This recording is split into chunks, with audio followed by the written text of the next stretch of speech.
हाय चक्का चक है तू, हाय चक्का चक हूँ मैं। এই দীঘা পাল তো ও যে ড্রেস পরছে এই ইদিকা পালকে আগে বাংলাদেশের মানুষ কেউ চিনত না। মেগাস্টার শাকিব খানের সাথে ফার্স্ট প্রিয়তমা সিনেমাটি করে এখন বাংলাদেশে সবাই তাকে চিনে।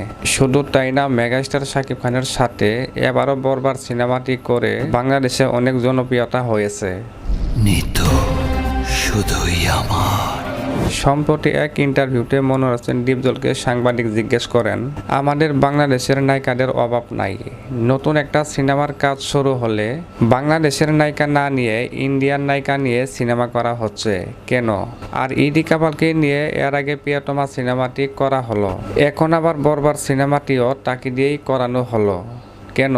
এই ইদিকা পালকে নিয়ে আপনার কি মন্তব্য? মনোয়ার হোসেন ডিপজল বলেন, দীঘা পাল তো ও যে ড্রেস পরছে বিগত দিনের যেসব ছবিতে, ওই যে সব ড্রেস পরে মানুষও পরে না। আমার মনে হয় ইদিকা পাল যে ড্রেস পরে ইন্ডিয়াতে শর্ট দিচ্ছে, আমার মনে হয় ওখানে থাকলেই ভালো, বাংলাদেশে এসে বোরকা না পরানি ভালো। শুধু তাই না, মনোয়ার হোসেন ডিপজল আরো বলেন, আমাদের দেশও হয় না তা না, কিন্তু আমাদের একটা লিমিট আছে, লিমিটে কাজ হয়। তিনি আরো বলেন, ওই ড্রেসে কোনো লিমিট নাই, যে যত খুলতে পারে, যে যত দেখাতে পারে। যেমন ইদিকা পাল কিছুদিন আগে একটা খোলামেলা ড্রেস পরে সোশ্যাল মিডিয়াতে ভাইরাল হয়েছিল। आजा राजा बंगले के पीछे तेरी छी।